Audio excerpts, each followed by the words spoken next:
Muy buenas tardes a todos los presentes y al profesor presente.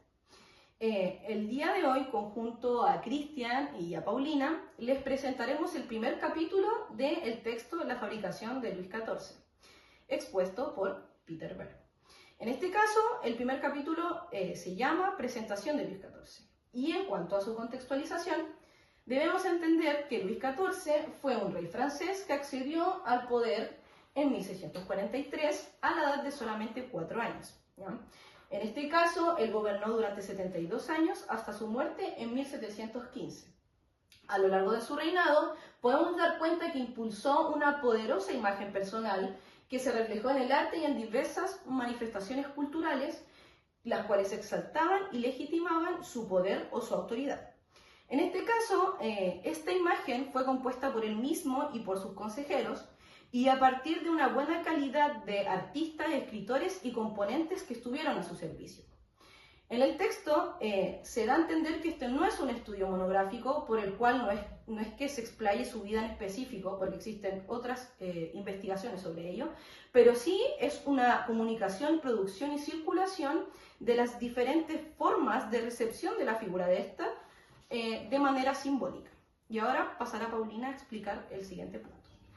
Ya, en cuanto al arte y la política, podemos ver que en el texto nos señala que la figura del rey Luis XIV se construyó a partir de la política y de su propia imagen, donde se utilizó el arte, como por ejemplo pinturas, obras teatrales, esculturas y el ballet y la ópera. Como por ejemplo podemos ver en la pantalla el busto de Luis XIV, que fue realizado en 1615 por Gian Lorenzo Bernini. Es un busto hecho en mármol blanco. Ya. Estas representaciones ayudaron a que se consolidara el poder absoluto del monarca e incluso muchos monarcas europeos trataron de imitar este modelo también para consolidar el poder absoluto. La imagen de Luis XIV se representó en todas las esferas públicas de Francia, tanto en la vida política como cultural, para legitimar y reforzar su poder ante sus súbditos. Se trató de que sus súbditos lo admiraran y tuvieran una buena percepción pública para legitimar el poder, y para ello se utilizó su imagen, lo que reforzó tanto para que sus súbditos lo legitimaran y tuviera el poder absoluto hasta que terminó su reinado con 72 años. Ahora pasando con Cristian. Vamos a hablar acerca del estudio sobre Luis XIV, en el cual vamos a desmenuzar 4 puntos importantes: la propaganda, el mito, la representación y la visión cínica versus la versión inocente. En el plano de la propaganda debemos decir que Luis XIV fue muy eficiente en conjunto con su grupo de asociados al generar una imagen de figura mesiánica, una especie de líder, un ser, un dios. Esto se ve representado, por supuesto, en todas las representaciones artísticas, culturales que se han hecho acerca de Luis XIV, donde siempre se le muestra con mucho porte, con mucha elegancia, con mucha braveza, como si fuese un rey, más que ser un rey, un dios, lo que representa, por supuesto, su nombre, el Rey Sol. En cuanto al mito, su imagen se convirtió lo convirtió en un ser omnisciente, invencible, a veces en caballo, a veces con un gran porte, como se puede ver en la imagen que se encuentra al fondo, o bueno, que se veía, y garante de la Edad de Oro, la Edad de Oro francesa.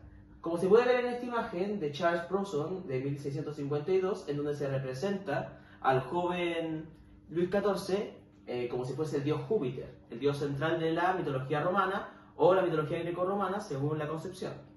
En cuanto a su representación, objetos inanimados podemos destacar bastantes: medallas, monedas, cuadros, esculturas como la que se mostró anteriormente, pero sin lugar a dudas el Palacio de Versalles, por su carácter centralizado en la figura del monarca, es una excelente representación de este carácter representativo del monarca como figura central, no solamente como un líder de Estado, sino como un dios, un líder mesiánico, un rey valiente que representaba la proeza francesa y la unidad francesa, lo que finalmente generaba un sentimiento de cohesión, como hoy en día puede ser el sentimiento de cohesión generado por la nación, por los símbolos patrios o los libertadores. Sin embargo, como podemos ver, existieron 2 visiones centrales: la visión cínica y la visión inocente. Ambas visiones tienen que ver con cómo se percibía a Luis XIV y a su grupo de asociados, tanto por la nobleza como por la plebe.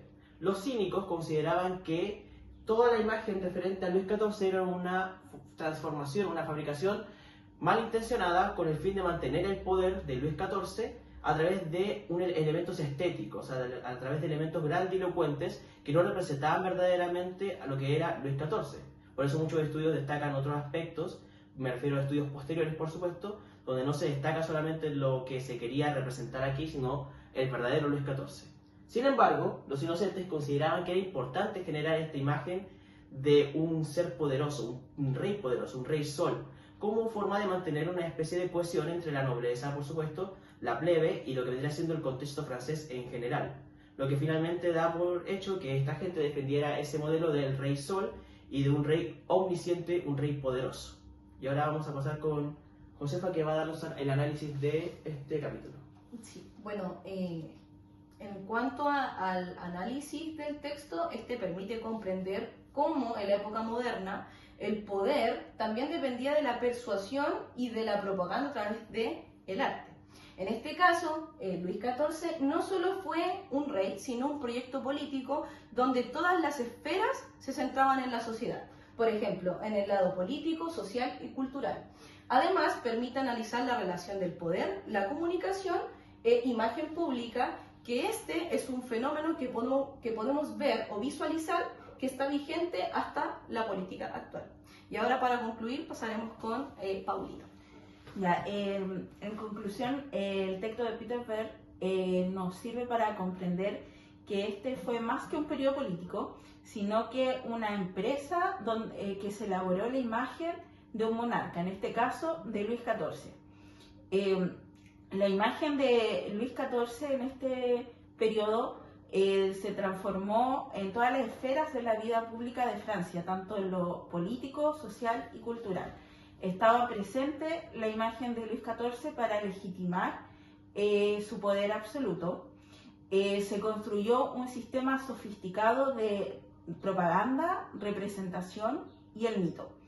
En cuanto a la propaganda, podemos decir que este término no existía en el siglo XVII, pero sí tiene su antecedente en la retórica, que por supuesto sus consejeros debieron haber estudiado retórica, lo que permitió que se creara esta especie de persuasión al utilizar su imagen en toda la vida del monarca para sus súbditos e incluso para los observadores extranjeros, lo que nos permite tener como un antecedente desde que ya en este periodo se utilizaba la comunicación para la política.